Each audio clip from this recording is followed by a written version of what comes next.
Marie-Thérèse Mercier.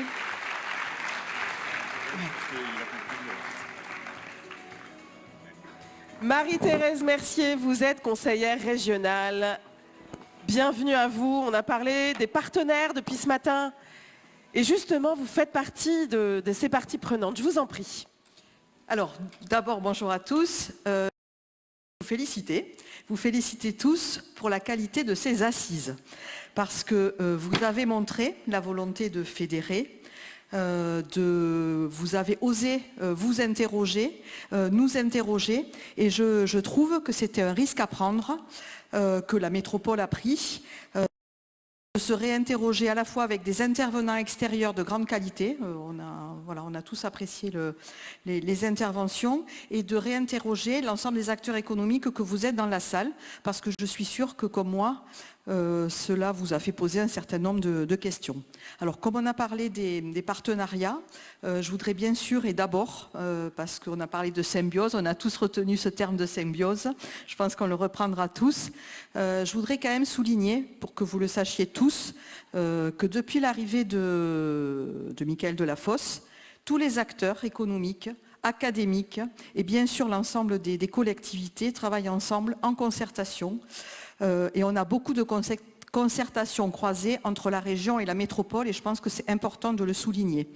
Alors la dernière en date, bien sûr, vous l'avez vu puisque c'est le lancement de l'Agence de développement économique, troisième, l'Agence de développement économique, il faut que je m'y habitue, et des transitions, bien sûr, le plus important, qui a été faite la semaine dernière avec tous les acteurs aussi qui étaient présents. Et c'est encore une fois très important de le souligner parce que les enjeux, et je vais en dire deux mots, les enjeux sont tels qu'il faut qu'on se rende compte tous ensemble que si on a une chance énorme aujourd'hui sur ce territoire d'être tous complètement alignés. Et encore une fois, je cite les acteurs économiques, je cite les collectivités et je cite les universités et le monde académique. Et dans l'histoire de Montpellier, c'est assez rare qu'on ait tous été alignés et qu'on travaille tous main dans la main. Et donc face à ces enjeux, à ces transitions, c'est une chance et c'est une chance qu'il faut saisir et qu'il faudra aussi que vous saisissiez, que vous nous sollicitiez, que vous nous bousculiez si c'est nécessaire parce qu'on est prêt à ça, mais je pense que c'est très important qu'on vous le redise aujourd'hui. Alors, deux mots sur les enjeux de ce territoire et pourquoi effectivement cette symbiose elle est très importante. Ces enjeux et les défis pour notre territoire, ils ont bien sûr été rappelés par Carole Delga dans notre pacte vert régional et dans le schéma régional de développement économique et d'innovation dont on vous parle de temps en temps. Mais je voudrais rappeler, parce que ça fait écho à ce qui a été dit ce matin, je voudrais en rappeler certains. Et encore une fois, on est à l'aune d'une transition très importante, on le sait tous, et beaucoup d'entre vous, les questions ont été posées, ne savent pas forcément comment prendre, j'allais dire, ce virage, c'est presque plus qu'un virage, c'est un 360. Donc les enjeux autour de ces transitions, pour l'ensemble de notre territoire, bien sûr pour la région Occitanie et aussi pour la métropole, c'est d'accroître notre souveraineté énergétique, industrielle et alimentaire. Et on ne réussira ces transitions que si on répond à ces trois objectifs de souveraineté, ça me paraît fondamental. Bien sûr, nos enjeux et nos défis, c'est d'accélérer la transformation de l'ensemble de notre modèle économique régional et de préparer, là aussi pour moi, c'est fondamental, les compétences de demain. Certains l'ont dit, et vous l'avez dit madame, hein, c'est un des piliers fondamentaux pour réussir ces changements et réussir ces transformations dans nos filières stratégiques, c'est d'avoir les compétences de demain. Bien sûr, c'est de faire de l'Occitanie, et je crois qu'on l'est déjà sur ce territoire, une des premières régions scientifiques et technologiques d'Europe pour renforcer notre rayonnement. Et je voudrais aussi rajouter, parce que notre ambition, c'est bien sûr ces trois points-là, mais c'est d'offrir à tous, hommes et femmes et territoires, et hommes et femmes aussi de ce territoire, une chance de travailler tout simplement, une chance de lever les freins par rapport à l'emploi parce que quand même les chiffres ont été évoqués, donc on a beaucoup progressé dans le domaine de l'emploi mais il reste beaucoup à faire et notre vision politique, que ce soit la région, que ce soit celle de Michaël Delafosse, c'est aussi de faire tout ça pour créer de l'emploi sur ce territoire, bien sûr une économie durable et raisonnée, on aura l'occasion sûrement d'en reparler, mais on veut aussi lutter contre l'ensemble des déterminismes sociaux et sociétaux dont on a un petit peu parlé tout à l'heure. Je voudrais illustrer par quelques exemples concrets parce que c'est un des sujets hein, sur les mobilités, sur la solidarité. pour expliquer aussi qu'on est aligné. Et même si ce sont des efforts, ça a été dit, il faut qu'il y ait de l'acceptation. Hein, j'essaie de rebondir sur ce que vous avez tous dit. Il faut qu'il y ait de l'acceptation des habitants du territoire. Mais là aussi, on peut faire quand même quelques parallèles sur la solidarité et l'égalité des chances pour nos citoyens par rapport à cette vision commune que la présidente de région, Carole Delga, et le maire, Mickaël Delafosse, portent ensemble. C'est sur la gratuité des transports. Et pour nous, la région, c'est le TER à 1 euro.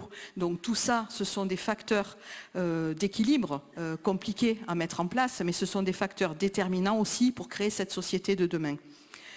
Bon, je voudrais, hein, je l'ai dit, donc je vais passer assez vite, mais rappeler qu'on essaie de se faire écho et qu'on ne fait jamais double emploi sur nos politiques et sur nos stratégies économiques.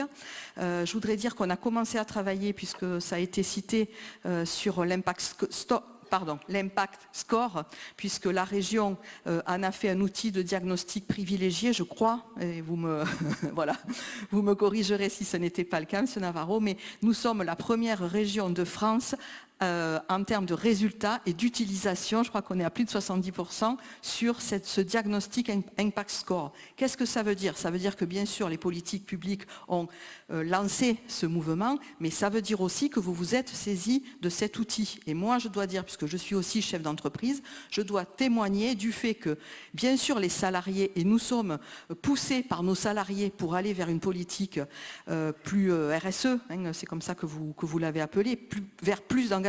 Mais il faut aussi dire que les chefs d'entreprise de cette région, et aussi parce que c'est beaucoup de TPE, PME, sont moteurs et ont envie d'aller vers ces transitions. Il faut le rappeler parce que c'est une force de notre région et on pourrait dire juste que je le dis, mais sauf que l'utilisation de l'impact score dans notre région en est une preuve. Voilà, je voulais rajouter ça.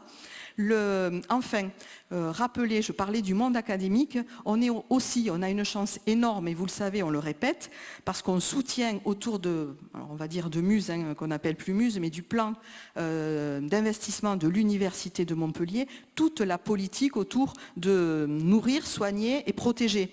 Et donc on a quand même un temps d'avance qu'il faut savoir saisir, et vous devez vous aussi vous intéresser avec nous sur ces sujets. 2 mots pour essayer d'aller un peu vite sur les filières stratégiques. Beaucoup de choses ont été dites.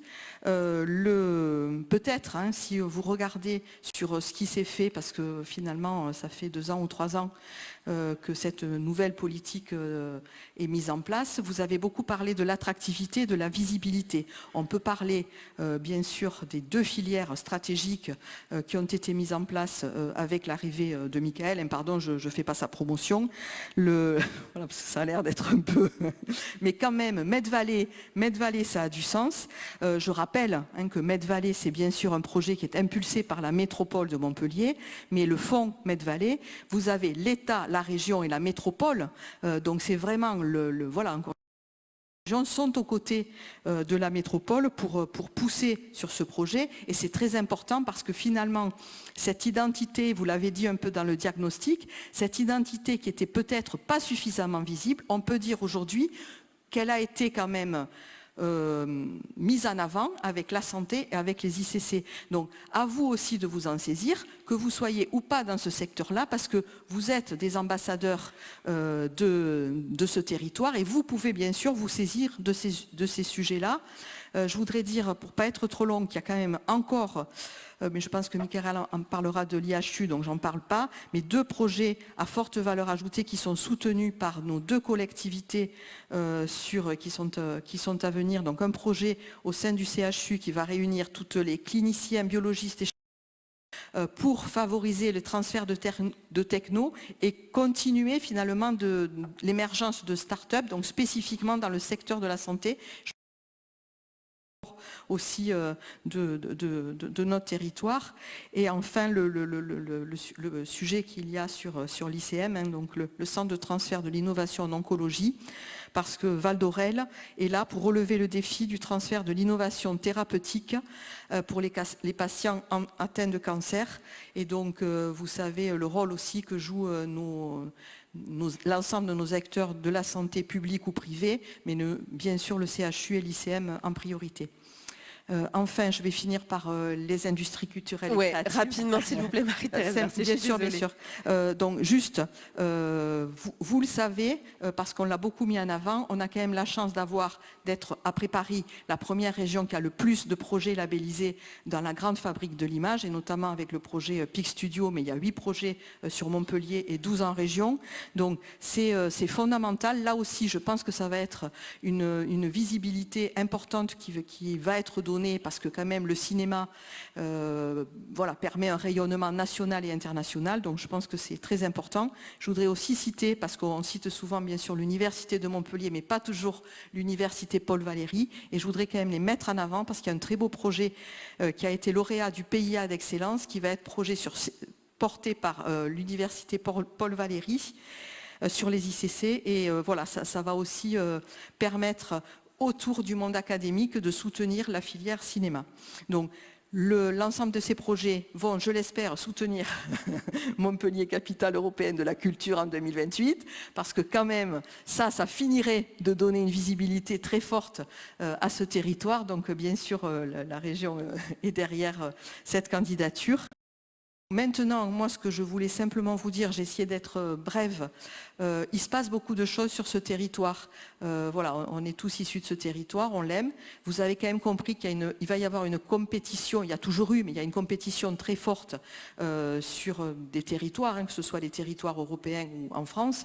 Cette compétition, nous devons la gagner parce qu'on aime ce territoire, parce qu'on veut qu'il se passe ici des choses importantes sur les transitions, et que finalement, c'est l'histoire de est-ce que c'est une opportunité ou est-ce qu'on a le mur en face. Bien sûr que on a un mur avec cette transition écologique, mais on a cette chance d'être sur un territoire finalement qui est assez agile, parce que de taille moyenne, et par rapport à tout ce que vous avez dit sur la métropolisation, on peut s'y retrouver. Donc je pense qu'il faut qu'on ait tous envie de travailler ensemble. Vous savez que la présidente de région, Carole Delga, elle dit c'est en PAC qu'on va gagner. Vous l'avez dit, c'est le collectif, mais donc reprenons, et permettez-moi de reprendre cette expression en vous invitant tous à nous bousculer, à venir avec nous travailler en PAC pour ce beau territoire. Voilà, merci beaucoup Marie-Thérèse, merci. C'est en PAC qu'on y arrivera.